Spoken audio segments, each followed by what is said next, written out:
Sri Ila Madam Karimji.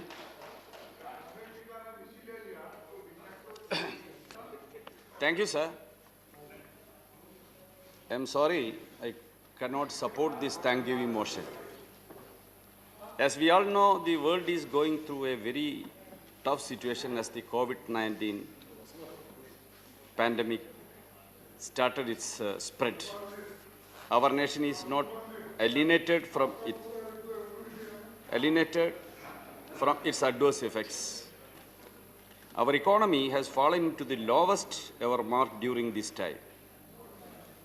People of our nation are suffering a lot from its effects.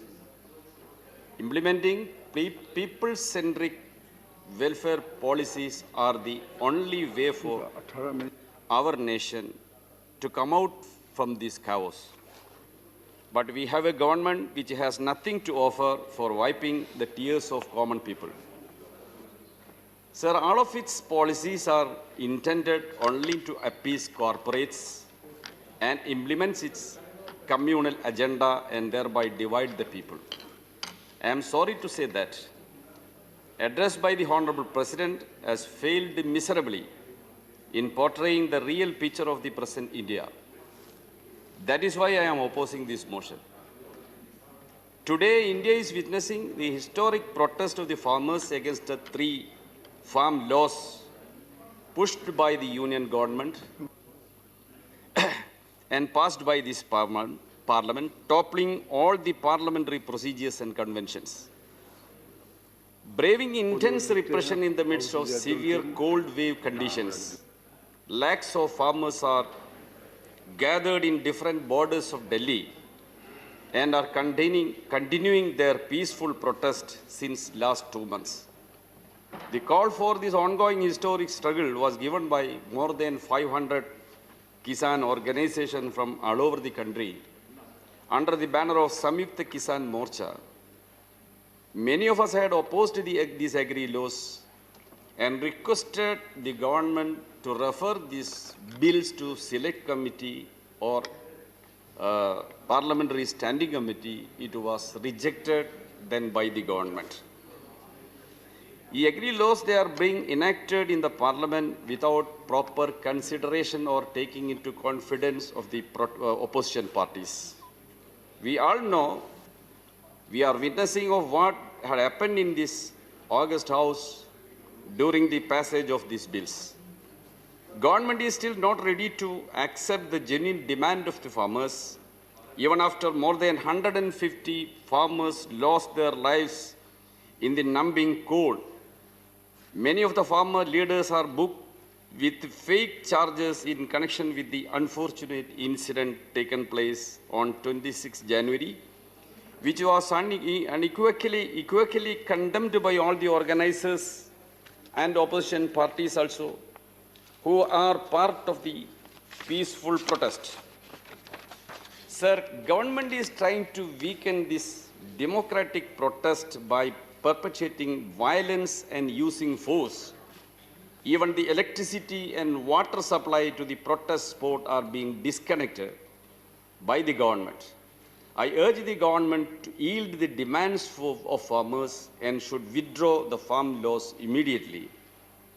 BJP, through its state governments in Uttar Pradesh, Madhya Pradesh, Haryana, Karnataka, and in Delhi, where the police is under Union Home Ministry, has intensified attacks against those journalists who have been reporting truthfully the events connected with the farmers' protest.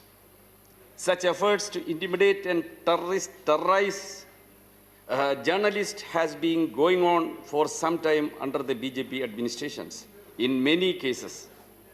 Since January 28th, FIRs have been filed against 9 Indian journalists on charges of sedition and 9 others provisions of law, including promoting communal disharmony, insulting religious beliefs, assertions prejudicial to national integration, etc., etc.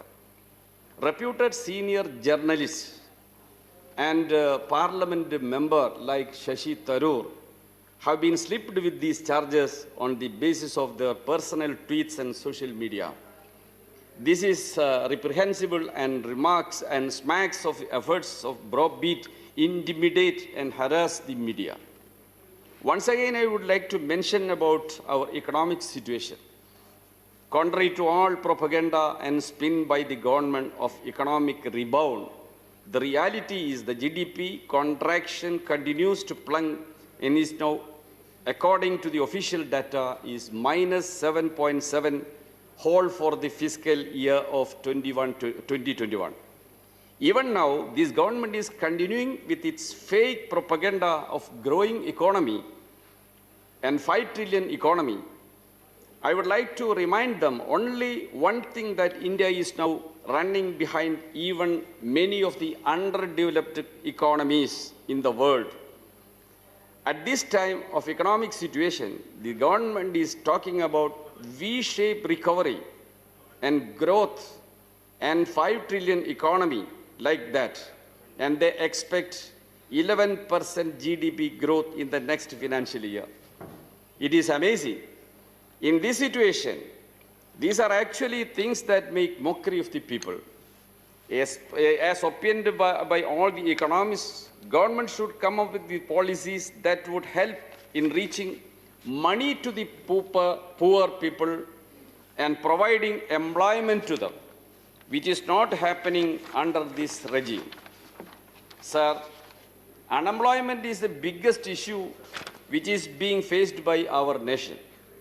The Center for Monitoring Indian Economy makes a conservative estimate of loss of 14.7 million jobs in the organized sector alone.